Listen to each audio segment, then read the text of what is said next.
2000 2001 சமயத்தில் ஆஃப்ரிக்காவில் மலாவிங்கிற ஒரு பிளேஸில் ஒரு பெரிய பஞ்சம் வந்தது. அங்கே இருக்க இடமெல்லாம் வறண்டு போச்சு. அதனால சாப்பாட்டுக்காக மக்கள் ஒருத்தர் கொள்ளையடிக்க தொடங்கிட்டாங்க. அதனால நிறைய பேர் இறந்தும் போயிட்டாங்க. அங்கே இருக்க ஒரு 14 வயசு பையன் பண்ண வேலையெல்லாம் அந்த ஊர் மக்களோட வாழ்க்கையே மாறி போச்சு.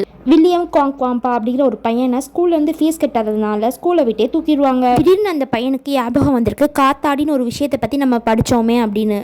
அப்புறம் காத்தாடினா என்ன அப்படின்னு லைப்ரரியில் போய் ஃபுல்லாக படித்து தெரிஞ்சுக்கிட்டான். அதுக்கப்புறம் அவனுக்கு கிடைச்ச கம்புகளையும் சைக்கிள் டயரையும் வச்சு ஒரு காத்தாடியை மேக் பண்ணுறான். அதுக்கப்புறம் அந்த காத்தாடியோட உயரத்தை பயன்படுத்தி ஊற்றுகள்ல இருந்தோ கிணற்றுல இருந்தோ தண்ணியை வெளியே எடுத்தான். தண்ணி கிடைக்க ஆரம்பிச்சதுனால பஞ்சமும் கொஞ்சம் கொஞ்சமாக குறைஞ்சிக்கிட்டு இருந்துச்சு. அதுக்கப்புறம் அந்த பையனை பற்றி கேள்விப்பட்டு அமெரிக்காலேருந்து கூப்பிட்டு படிக்க வச்சாங்க. இந்த பையனோட புகழ் உலகம் ஃபுல்லாக பரவுனதுனால எல்லாரும் அவனுக்கு சப்போர்ட் பண்ண ஆரம்பிச்சாங்க.